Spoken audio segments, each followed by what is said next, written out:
esengo ya kokutana na liboso lisusu ya etando ikie na bino oyo wapi na etando inene oyo ya bino place wapi tosolaka na matali politique. En ce moment nous sommes le 14 septembre, excusez-moi ngena le décembre, le 14 septembre, place wapi makambo ekoleka na Luanda. Makambo asomo ekoleka na Luanda. On va en parler. Makambo asomo ekoleka na Luanda. Et puis de l'autre côté, grande perte. Kagame Corneille Nangaa recule face aux armes lourdes chinois. Bah, perte ya somme au sein du M23. On vous avait dit Tshisekedi ne blague pas. Un jour, Tshisekedi aloba kayango que non Rwanda amonanga lokola mwana mukete. Rwanda amonanga lokola bébé te. Soki na ko sala lokola ndeti ko bonde la Rwanda, c'est parce que naza ko luka ko éviter de mort au Rwanda. Na minute oyo tokoma chaque jour na Rwanda matangi zalaka. Chaque jour au Rwanda, il y a de deuil. Ba maman oyo bana na bango bakendaka formation militaire na Rwanda. Après une semaine, babenga bango na téléphone ke note matanga ya mwana na okingadi. Matanga ya mwana na okingani. Matanga ya mwana na okingani. Vous comprenez? Chaque jour est comme un deuil national au Rwanda. Alors, la Chine déjà de son côté a payé biso Minduki. Après avoir payé biso Minduki, la RDC a pris la décision d'en finir avec le Rwanda, avec tous les M23 qui sont à l'est de la République démocratique du Congo. Il y a eu décollage d'essais automeki, avion moko moari, tout comme mekayango awa et circulé et tamboli et sali que non et puis si perturbation na ngambu ya M23 babandi déjà koloba. Oui, babandi déjà koloba, babandi déjà ko parler. Na kosola yango na bino awa au courant de cette émission. Mais tout d'abord le semon to développer ba sujet o ezali parce que na titre na biso Kagame Corneille Nangaa recule face aux armes lourdes chinois. Très chers abonnés, en ce moment, les Rwazalendo et les FARDC ont préparé une grande attaque aux Ezali, attaque moko tragique contre le M23. Oui, attaque tragique contre le M23. Pourquoi? Biso tolingito sola na Luanda. De l'autre côté, Paul Kagame a renforcé le M23, a renforcé le RDF, a renforcé AFC. Tomitunu plusieurs questions. Est-ce que c'est pour parler aux Ezali dans Luanda? Ça va apporter quelque chose parce que si réellement Paul Kagame avait besoin qu'on puisse mettre la paix à l'est de la République démocratique du Congo, je ne pense pas que non. Il allait encore une fois de plus renforcer la position, renforcer les positions des M23 AFC Corneille Nangaa, Bertrand Bisimwa. Dans un moment où il est comme il cambo au Beti to Betani. Au Beti to Betani. On a beaucoup d'orloté Paul Kagame, to Berceye, to Bondelie, to Keibo, to Lobi, oh non, c'est Singela qui to Loba. Mais on a compris que Paul Kagame n'a pas la volonté de retirer ses hommes sur les sols congolais. Oui, il n'a pas cette volonté. Parce que Thibaut Komon a une perte énorme, ce qu'on a kati à Rwanda. Et il faut démontrer que non, Paul Kagame a tatoké na Rwanda.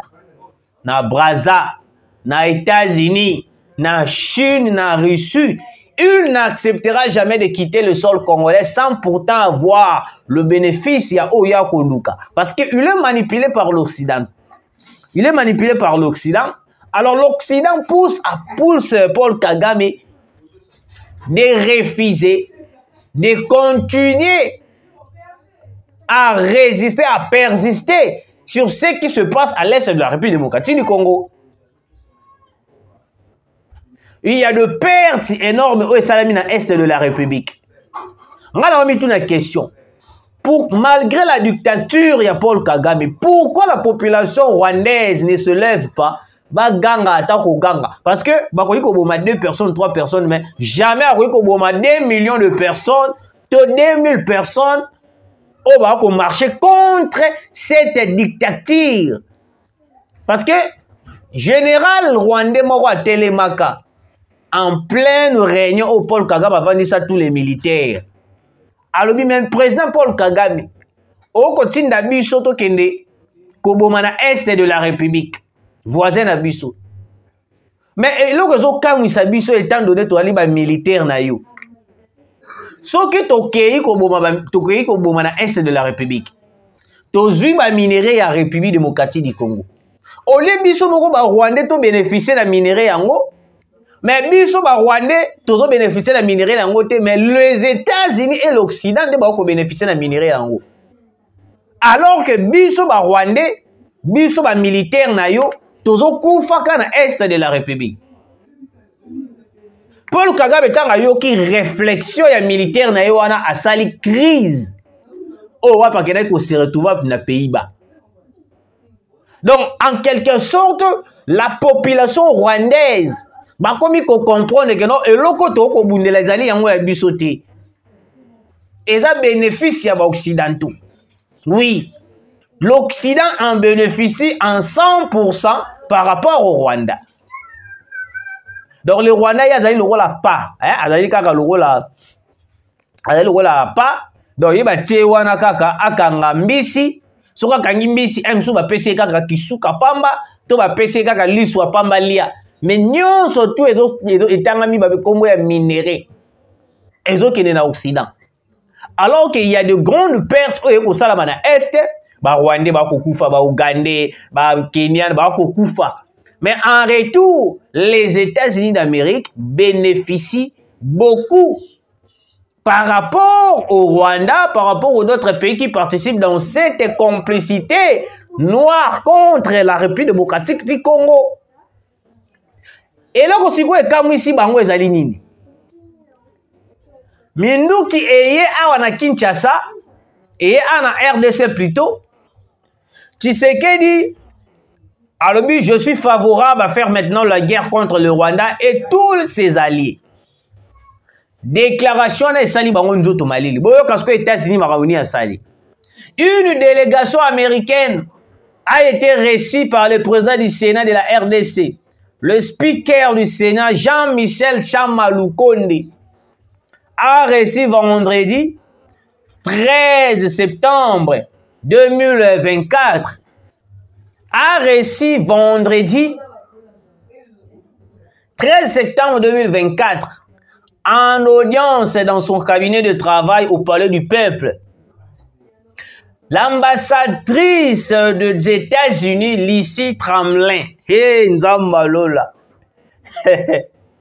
place au wapi les États-Unis d'Amérique par comme le roi n'a problème à Moutou. Boyoka. Accompagné de la députée Brock J. Kidd, c'est en anglais, hein, excusez-moi. Plusieurs sujets ont été abordés au cours de ces échanges, notamment les liens d'amitié et de coopération entre la RDC et les États-Unis, ainsi que le bon fonctionnement des institutions en RDC. Dans les États-Unis d'Amérique, il y a Kinshasa, pour nako senga bolimbisi envers la RDC, tozong la coopération la biso tozaki na bango na bango. C'est grave. Au moins tu sais que des places à remis occidentaux. Dans les États-Unis en ce moment à genoux. Oui, les États-Unis à genoux. Tu sais que des interdiplomates. Bah yoko bon de la siko tu sais que di tozong la coopération na biso tozalaki na yango kotika biso boete. Mais et pourtant le ba ko bossa na les États-Unis d'Amérique. Tu sais que di abo parler pendant plusieurs années. Il y a les États-Unis d'Amérique non. Bon renforcer na benga na tous les M23 baza na Est. Les États-Unis babeta Tshisekedi kara baboya ko accompagner Tshisekedi. Pourquoi? Parce que ba yeba ki que non Tshisekedi Soki to appuyer à Kobengana Rwanda totalement, alors que le Rwanda toza na une complicité dans Makabozo le Est de la République. C'est clair. Parce qu'en ce moment, tu sais qu'il s'est penché envers la Chine, envers la Russie. Dans une minute, tu dois faire partie de la BRICS. Il est impossible de te reculer. Impossible. Impossible. Quel que soit Joe Biden, il est la coopération. Quel que soit Joe Biden, quel que soit Donald Trump, il est commis président des États-Unis d'Amérique, on ne va plus reculer à faire une coopération avec les États-Unis. Vous perdez déjà Kinshasa, vous perdez déjà la RDC. Les États-Unis d'Amérique à genoux. Parce que Batali, perte au Ebandi Salamasko na Rwanda. Perte au Ebandi Salamasko au sein du M23, AFC, il y a Corneille Nanga, il y a Kagame. Ils ont compris qu'il y a une minute où perdre déjà la stratégie de tout ça qui n'a un goût. Total.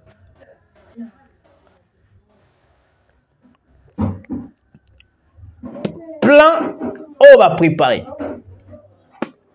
Bazalaki bato liboso, babengi Joseph Kabila na Belgique, préparer un coup avec Joseph Kabila. Ils n'ont pas fini avec Joseph Kabila. Joseph Kabila a déjà ABC Bago. Moi, je suis capable de vous fournir des informations fiables pour le Congo. Mais, Nandenge Tshisekedi a commis une relation avec les Chinois et les Russes. C'est très difficile parce que dans les minutes, les Russes et les Chinois ont une bonne relation avec la RDC. Oh, wapi, et comme c'est difficile dans les minutes. Les États-Unis d'Amérique, nous devons s'humilier. Il faut que nous ayons et l'autre côté envers Tshisekedi. Nous devons aller demander pardon envers Tshisekedi. Peut-être Tshisekedi a déchiré et toi a quatre accords. Il y a Sinaki na Chine na réussi. Impossible. Tshisekedi déjà est parti. La RDC est partie. Mumuni sikoyo place au wap. Yon a essayé bino que non. Tshisekedi azali na ba stratégie moko un peu très compliqué comme si a komi ko jouer na stratégie moko loko la Vladimir Poutine.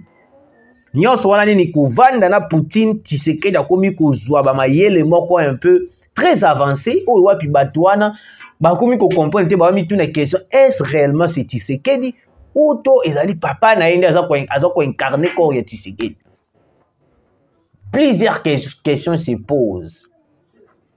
Alors, Kagame recule face aux armes lourdes chinois.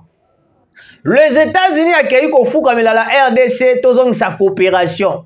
Kagame atala lobi soki kutu papa nanga o azo soutenir nga na kende ko bundisa RDC. Na kende ko menacer bango. Akei ko fuka la RDC e bongo ngayoyo njete ya ko kauka.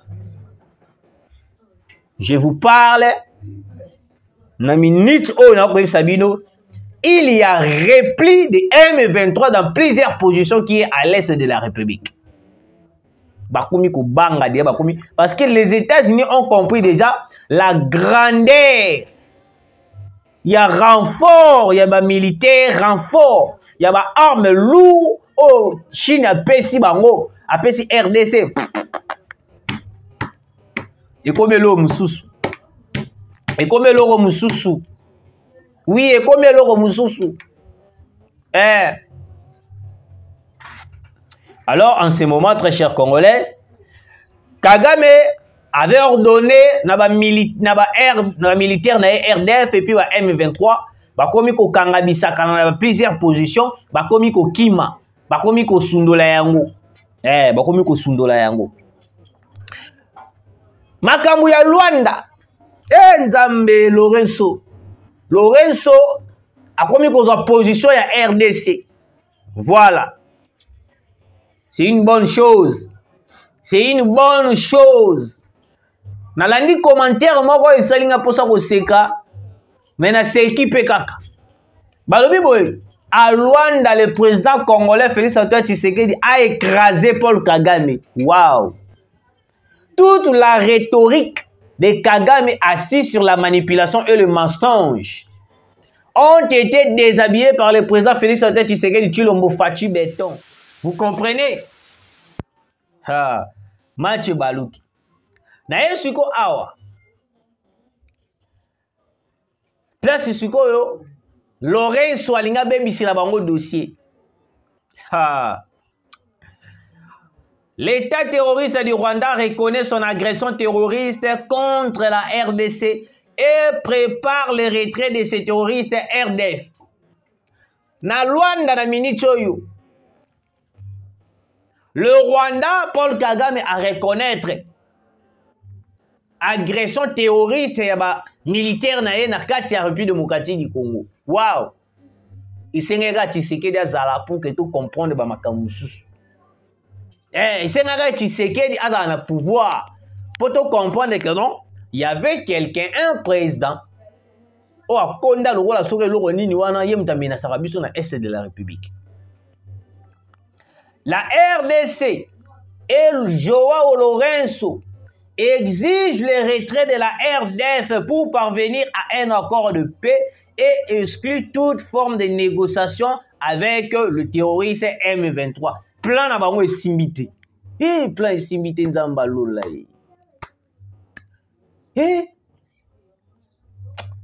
Tshisekedi, il faut te mettre la Tshisekedi maboko. Si c'était Kabila, on allait voir une rencontre, une négociation avec les M23. Kabila a été incapable de combattre les M23. C'est pour cela qu'il nous a exposés envers devant le Rwandais et les Ougandais. Tshisekedi a memi ba Rwandais, a memi Paul Kagame jusqu'à ce que balobi toute forme de négociation avec les M23. Et puis tu exclure forme union sortie à négociation avec les M23. Nous reconnaissons que dans la minute Oyoyo, Moto Azali M23, c'est Paul Kagame. C'est lui qui finance, qui gère les M23. Sous-chef de Bango Azali Joseph Kabila Kabange, qui a créé l'AFC, qui est coordonné par Cordin Nanga.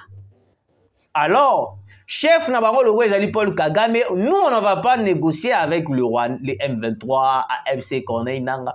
Voilà, Azali ouais, ils ont dit des petits frétins, ils ont dit mbisi moi miké, toko gérer, toko solana bangote. Même Joseph Kabila, c'est un petit joueur. Nous, on va parler avec Paul Kagame. On l'a obligé et puis on l'a exigé de retirer ces hommes, des rebelles M23, RDF, AFC sur le sol congolais pour maintenir la paix durable. Cet accord ne vise pas à rencontrer les M23. Oui, les M23 sont exclus de toute forme de négociation. On n'a pas besoin de négocier avec les M23 pour avoir la paix. Nous, on est en train de parler avec le Rwanda parce que le Rwanda, c'est le père du M23 avec le soutien des Occidentaux. Bon, moi, les États-Unis, il n'y aura pas de recul. Au RDC, le sous signé accord avec les États-Unis d'Amérique. Nous sommes déjà partis. Il n'y a plus d'espoir pour les États-Unis d'Amérique à la coopération d'Abisso. Tolobi mingi, ça fait des années. Bo memi biso, bo zui biso lokola bana na bino. Bo sakani na biso, bo jouer na biso, jusqu'à ce que to moni kaka moyen ezate. To se pencher na biso na reçu na Chine.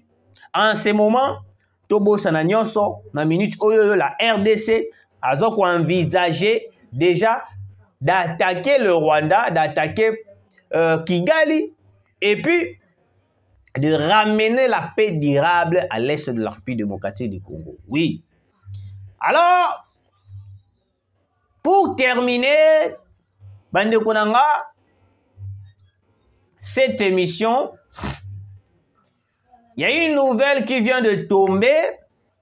Oh, wapi. Bato ebele ba kolobela yango pe. Mais na lobaki na kolobela yango ata na suka. Alors, botika ngana développer comme ça na lubilango ata na suka. Très chers Congolais, je vous prie de partager cette émission et puis je vous supplie de soutenir le président Félix Antoine Tshisekedi Tshilombo, de soutenir le Wazalendo oyo wapi bazobunda makasi pour la République démocratique du Congo. Et c'est ya bavion na biso otosomi et des armes lourdes. Nde komi kobangisa sko Kagame matala bi soki kutu ba armes lourdes kutu nanu ba zuite me ba kokotaka de matanga na Rwanda. Et bon sko ba armes lourdes. Et puis les États-Unis accueilli ko senga pardon et pas Tshisekedi. C'est que awa espoir eza lisusu te. C'est que awa ndenge eza boyi makambo elali. Makambo baby naza lisusu ne loko kosala te. Que dois-je faire? Nde Kagame azo ki décision lobi non, je dois retirer mes hommes. Après ça qui ordre dans ma position ebelo ezaki occupé par le M23, ba nyangala katana déjà ba longwe, itikali vide et puis il komis koyo sous contrôle ya ba Wazalendo et puis ba FARDC. Cette Kikuni, Martin Fayulu, inquiet. Alobi kerote régime ya Tshisekedi boye. Martin Fayulu m'a dit, na koya kolobela dossier na yo. Merci de partager cette émission, de liker, de commenter, comme ça la vie sauve bien. Tukutani mbala sima.